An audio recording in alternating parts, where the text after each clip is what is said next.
గదం నా రక్తముతో సంపాదించితి, నా రక్తముతో సంపాదించితి నన్ను నీ ఆస్తిగా గైకొనము.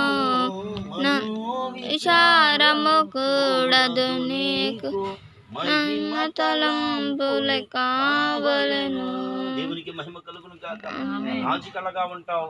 మహిమ మందిరంలోకి వస్తే, దేవుని మందిరంలోకి వస్తే, ఆయన సన్నిధిలో 1 గంటన్నర ఆరాధనలో నువ్వు గడిపితే, ప్రియులారా దేవుని బిడ్డలారా, రాజు కళ కావాలన్నా, మరి సుందర కళ కావాలన్నా దేవుని మందిరంలోకి రావాలి.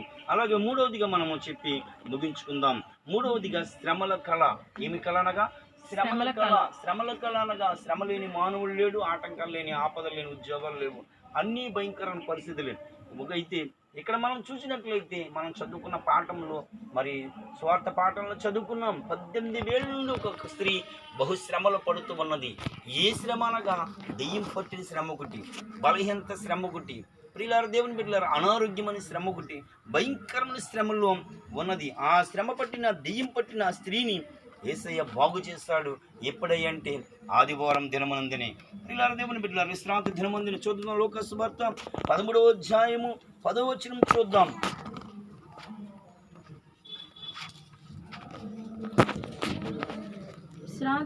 విశ్రాంతి దినమున ఆయన యొక్క సమాజ మందిరములో వచ్చిన బోధించుచున్నప్పుడు 18 ఏండ్ల నుండి బలహీనపరచు దెయ్యము పట్టిన యొక్క స్త్రీ అచ్చటి నుండిను, ఆమె నడుము వంగిపోయి ఎంత మాత్రమును చక్కగా నిలబడకుండెను.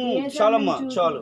దేవునికి మహిమ కలుగును గాక. ఎన్ని సంవత్సరాలను బట్టి ఇవిడి ఎంత శ్రమ పడుతుందండి. 18 సంవత్సరాలు. ఒక సంవత్సరము, ఒక రోజు, ఒక ఫోటో కాదు, 18 సంవత్సరములు. ప్రియులారా దేవుని బిడ్డలారా, దేవుని సన్నిధిలో ఉన్న వారులారా, ఎన్ని సంవత్సరాలు అయితే ఏముంది, నువ్వు దేవుని సన్నిధికి రావాలే కానీ నా దేవుడు విడిపించి బాగు చేసి పంపించే గొప్ప దేవుడు, అంత సర్వశక్తిమంతుడు. అయితే భక్తిహీనుల గుడారంలో నివసించటే కంటే అన్నట్లుగా చాలామంది దేవుని సన్నిధికి రారు. దారిలో కనపడతాయి, బాబా మోసే ప్రార్థన చెయ్య, ఏమంటారంట, ఇలా చూడాలమ్మ, చెరుకుచ్చు చెరుపట్టు అక్క చక్కగా పెడతాది అక్కడ చక్కగా పట్టు.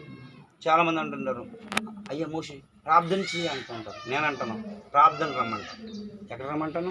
ప్రార్థనకి రమ్మంటాం. ఎందుకు రమ్మంటామంటే, ప్రియులారా దేవుని బిడ్డలారా, అనేకుల గురించి కన్నీరు విడిచి ప్రార్థన చేయించినప్పుడు, మరి గ్లోరీ అనగా, స్వప్న అనగా, సంజయ్ అనగా మా అన్నయ్య ప్రార్థన చేస్తాడు. మా కుటుంబాల చుట్టూ కంచె వేయబడింది, మేము ఇలాగున్నామంటే మా దేవుడు మా పక్షంలో కార్యం చేస్తున్నాడంటే అన్నయ్య వదిన అక్కడ కన్నీరు విడిచుచున్నారని చెప్పి మీరైతే గ్రహిస్తున్నారు. చాలామంది కార్యం ఎక్కడ జరుగుతుంటే ఓన్లీ ఎక్కడైతేనే దేవునికి మహిమే సాక్ష్యం చెప్తానికి బాగానే ఉంటుంది, కానీ ఫలానా మోసే ప్రార్థన చేస్తే యేసయ్య బాగు చేశాడని చెప్పి చెప్పట్లేదు. ప్రియులారా దేవుని బిడ్డలారా, భక్తిహీన గుడారంలో అంటే ఇదే భక్తిహీన గుడారం అనగా, ప్రియులారా దేవుని బిడ్డలారా, దేవుని సన్నిధిలో ఉన్న వారులారా, వీరు భక్తిహీనులు.